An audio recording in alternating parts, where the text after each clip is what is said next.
Good morning, everybody. It's a privilege to be speaking to you. The subject that I've been given to speak to you about,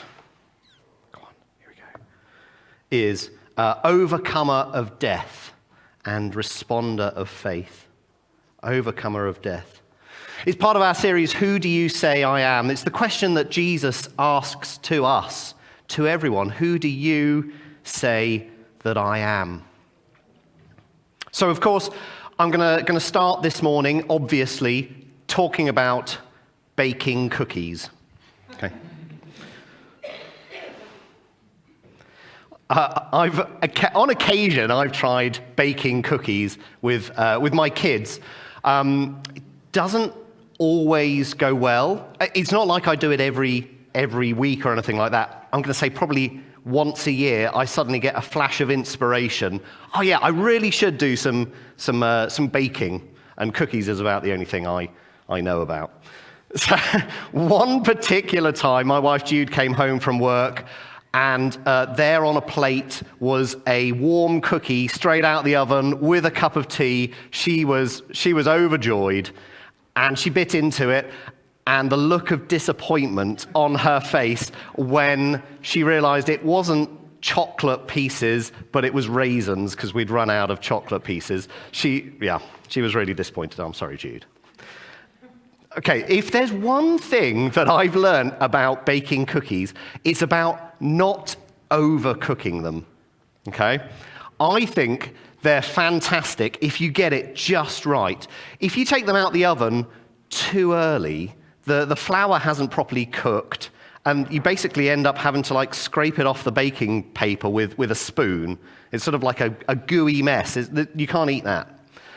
But if you leave it in a little bit too long, they're cooked all the way through, and they're good. They're better than the shop-bought ones, but they're not perfect. But there's a window of about 1 minute, I reckon, at 180 degrees. It's about 7.5 minutes in, something like that. If you leave them in and you get them out just at the right moment, they're baked on the outside, but they're still gooey in the middle. I can see some of you salivating. I do apologize. So there was one time when my girls were younger, when I was sat there waiting for the 7.5 minute timer to go off on my phone, when I hear a voice from down the corridor saying, "Daddy, I need the toilet." I got distracted, sorted out what needed to be sorted, and came back, and the cookies were overcooked. They weren't burnt. They were still fine, but they were disappointing. I interrupted something that was really time sensitive, and the outcome wasn't very good. I would like you to hold me to account on something this morning as I'm talking to you. Sometimes as I've been thinking about this, I come up with the word story in this story that we're reading from the Bible. But it's not a story, it's a passage, it's a small bit of the book of Mark. So if you hear me use the word story, I want you to shout, "Passage!" Okay? If you hear me use the word character, again like out of a story, I want you to shout the word people. Okay? So it's not a story, it's a passage, it's not characters, it's people. Thank you. Okay. So, in the book of Mark, Simon last week was talking to us about the time when Jesus went across the Sea of Galilee from the west side of the Jordan. Oh yeah, that's that way for you. The west side of the River Jordan and the Sea of Galilee, and he crossed over to the Decapolis, the Greek area just over the sea. And he came into contact with a man who was demon-possessed. The man ran to Jesus, and he threw himself at Jesus' feet Jesus healed him of his demons, and he told the man to tell people about it. He said, go tell everyone what's happened to you. Then Jesus crosses back over the Sea of Galilee to the place that he's been basing himself in, Capernaum. And this is where our story starts. And the first character, that was confusing, wasn't it? Oh, I didn't explain that very well. Okay, the first person we meet is Jairus, okay? Jairus, he's the leader of the synagogue in Capernaum. He's a spiritual leader in that town. He's got a respected position in society. His daughter is gravely ill. She's close to dying. He comes to Jesus and he gets close to him. His proximity to Jesus is important here. He gets close to Jesus. He pleads with Jesus. He doesn't just plead with words. He changes his position from being standing to lying down. He throws himself at Jesus' feet. His posture before Jesus changes. He humbles himself before Jesus. It's a public recognition for Jesus that Jairus needs Jesus to intervene on his behalf. So Jesus responds to the faith of Jairus, and he's walking with a big crowd to Jairus' house. They're walking across town. Jesus, as always, is right at the center of this crowd, and people are jostling around him. They're bumping into each other because they want to get close to Jesus.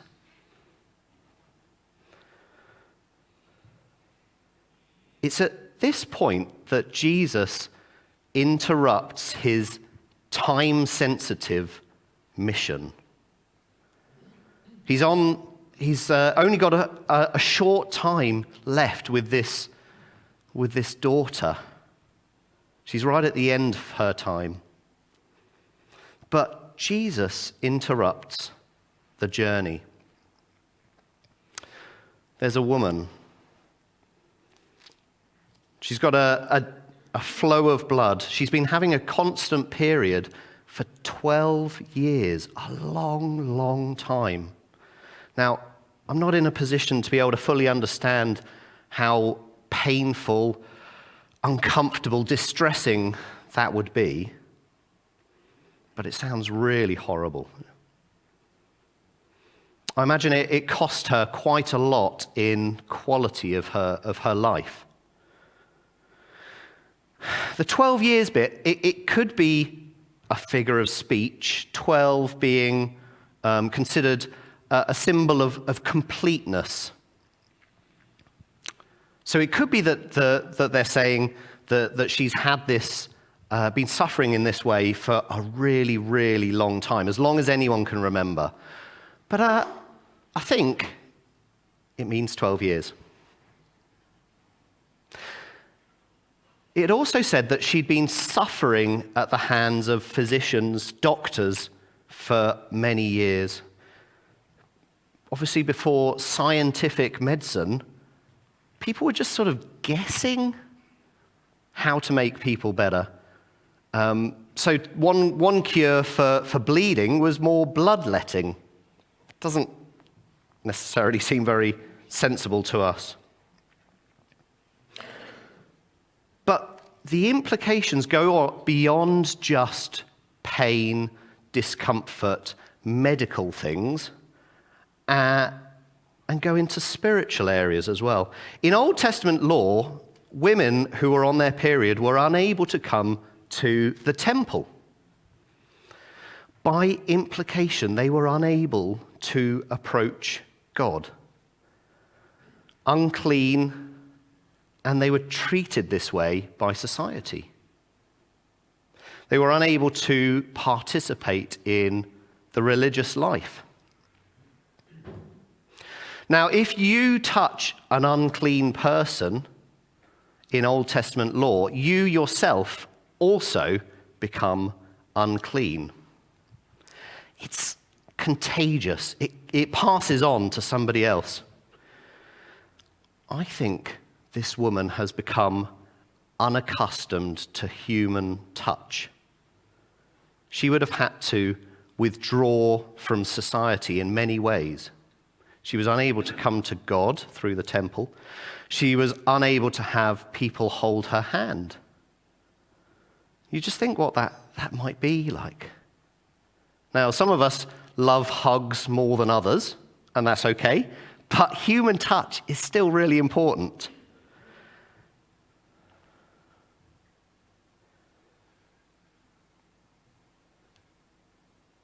In Leviticus, it says that everything she sits on during that time will be unclean. Anyone who touches her bedclothes will be unclean until the evening. Anyone who touches something that she sat on must wash his clothes. It's really serious. The rules go on and on.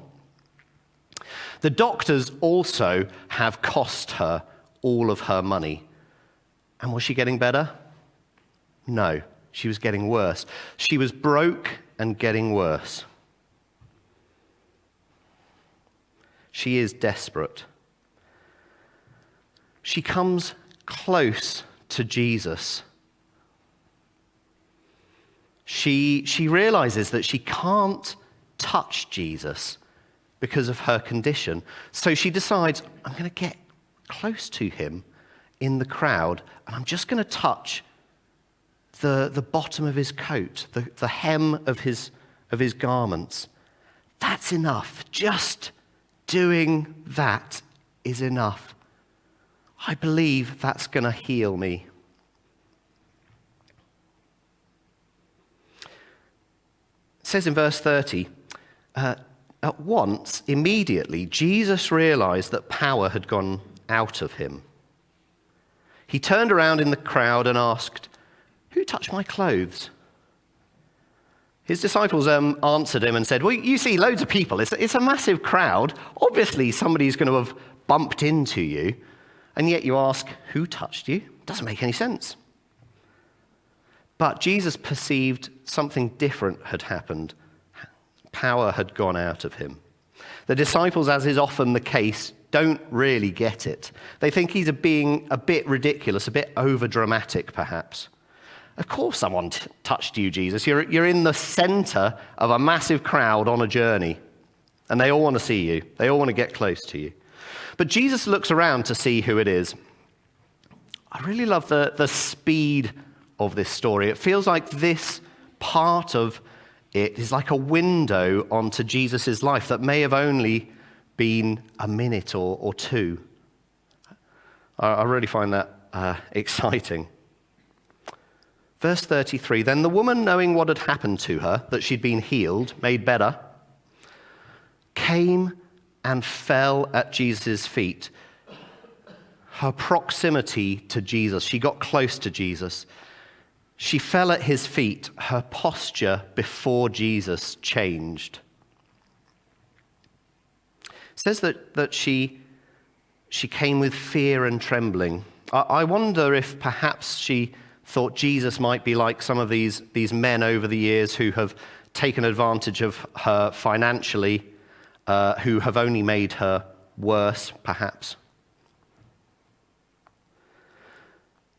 But it says that she fell down, and in desperation and humility, she tells Jesus the whole truth. The whole truth. I think that's a really important thing for you to take away. She told Jesus the whole truth.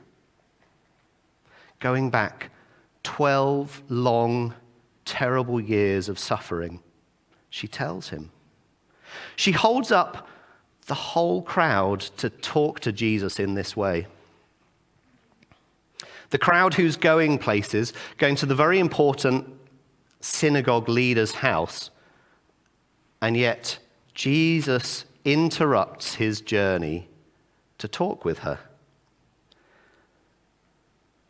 Jesus calls her daughter and says it's her faith that has healed her. Go in peace. He sends her in peace. Your suffering is over. Here in Greek, the word healed is the same word as the word saved. Daughter, your faith has saved you. It's saved you from your suffering, but it's also saved you spiritually. Wonderful. We could end it there. But while this is happening, while the woman is delaying Jesus and the crowd from where they're going, a messenger comes and says to Jairus, "Don't bother the teacher anymore. The girl is dead." So while Jesus is healing the sick woman, the daughter, Jairus' daughter, dies. It's just terrible news. You can only imagine what Jairus is feeling. I wonder if he's thinking that it's the woman's fault that this has happened. Perhaps he's thinking, how dare she stop Jesus from saving a life? Does it ever feel like God is answering everyone else's prayers, but not yours? There are times when each of us can feel like this.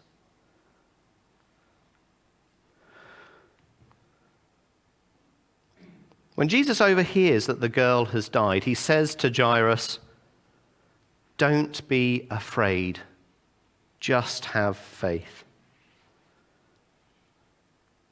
This is the core of it. Don't be afraid, just have faith.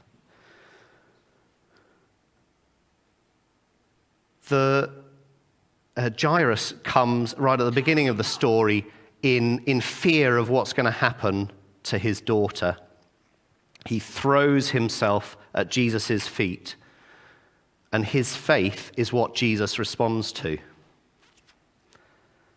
The woman comes in fear to Jesus, and her faith is what Jesus responds to. He says that your faith has made you well. I've sort of given away the answer, but what are some of the most common phrases in the Bible? Anybody want to shout out some of the phrases that we see repeated more often than other things throughout the Bible? Don't be afraid. Just believe. Absolutely. It's this in lots of different forms. Don't fear. Don't be afraid. Be strong. Be courageous. Believe. Have faith. So Jesus stops the crowd and he says, "You guys aren't coming any further with us. I'm just taking Peter, James, and John." So they get to the home of Jairus, and Jesus sees a lot of commotion, weeping, wailing. Obviously, they're in mourning. They're in great mourning because the girl is dead. Jesus is too late. He went inside and asked, "What's all this commotion? What's all this weeping? The child isn't dead. She's only asleep." The crowd laughed at Jesus. Did they have faith? No, they didn't have faith. They thought, that's the most stupid thing to say. They think it's unhelpful. They think it's probably hurtful.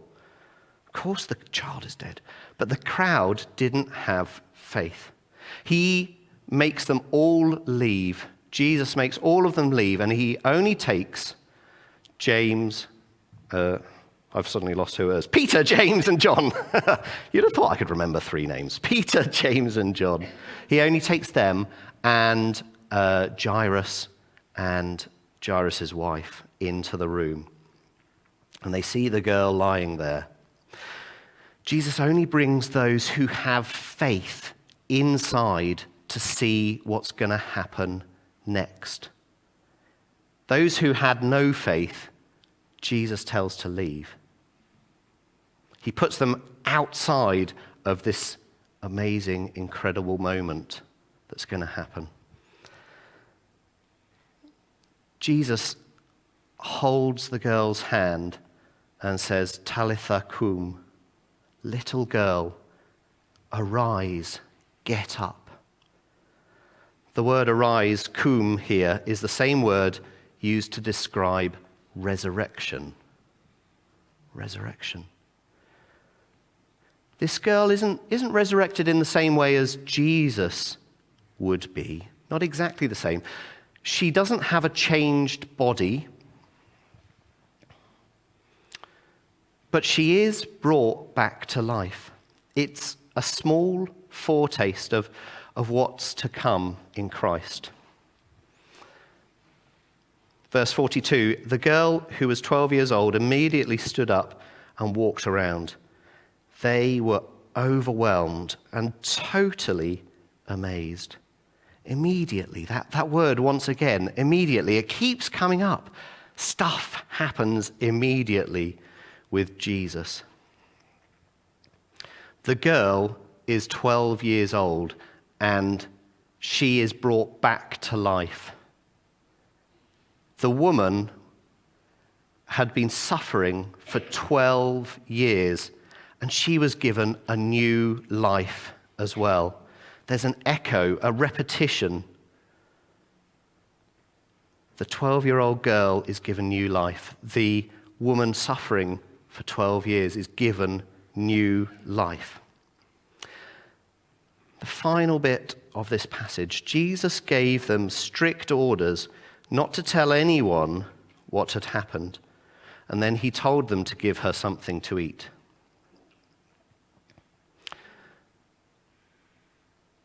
Jesus, in the previous passage that Simon was talking about last week, notice I said passage, not story. Okay, I got it. Jesus told that man that he had to go and tell everyone that he had been healed of the evil spirits that had taken over his life. But interestingly, at this point, Jesus does something, a whole extra order of incredibleness above just healing. He brought this girl back to life. But he wasn't yet at this point in the Gospels, he wasn't yet ready to share this truth with everyone, that he is the overcomer of death. Looking back, when we can see the whole span of Jesus' life, we know that Jesus is the overcomer of death. We see it at the end of his life. At this point, Jesus isn't ready to say that publicly. He told them to give her something to eat. Why is that little detail written down? This is not a story. These are not characters. It's a passage. These are people. This is true. The detail that she had something to eat is important. It shows us that she's not some ghost or some apparition. She's just sort of in one of those weird movies where maybe a family member joins the family, but they're a ghost, but yet it's nothing like that. It's not like that. This girl comes back to life. She's eating, she's breathing, she's a living, real person. At the end of Luke, after the resurrection, there's a similar thing. Luke records that Jesus ate breakfast with his disciples.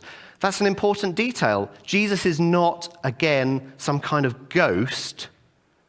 He is really there. He has been resurrected. This has shown us that he is the overcomer of death. As Jairus was waiting there in the crowd, as Jesus listened to this long story, and Jairus'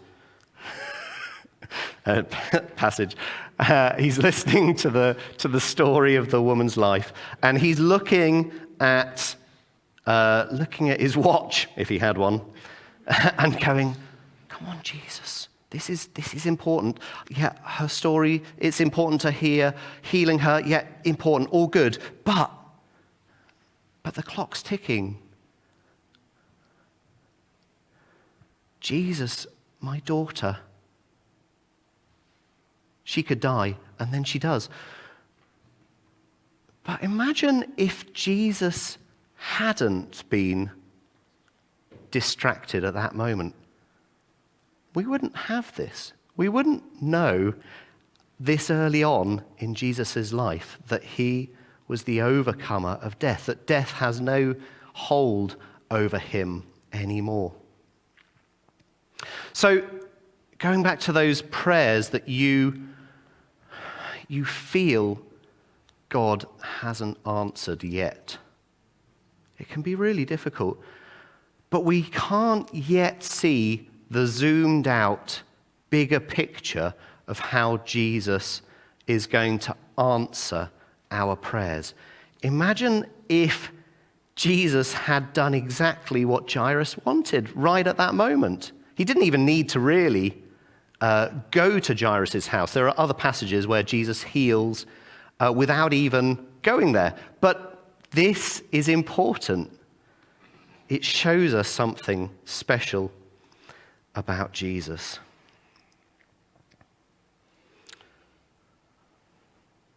I'm going to leave you with this thought. What is your proximity to Jesus?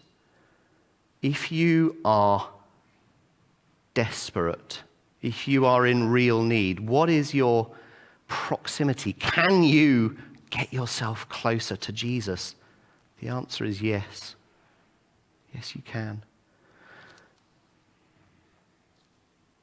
What is your posture before Jesus?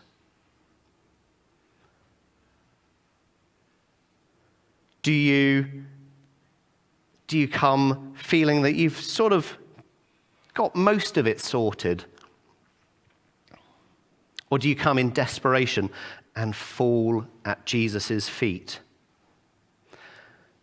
Jesus says to you, don't be afraid. Just have faith.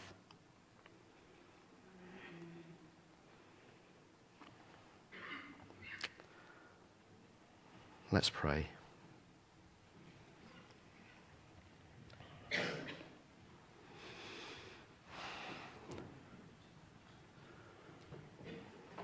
Jesus, we thank you that you respond to faith. We thank you that you respond to those who humble themselves before you, who acknowledge their need of you. People who have realized that there is no other hope apart from with you. Lord, I pray for those of us in this morning who are feeling that there can only be one hope, and that is Jesus. Help us to come close to you and metaphorically or literally fall at your feet, Jesus. Help us to not be afraid. Help us to not be consumed by fear, but to have faith. Amen.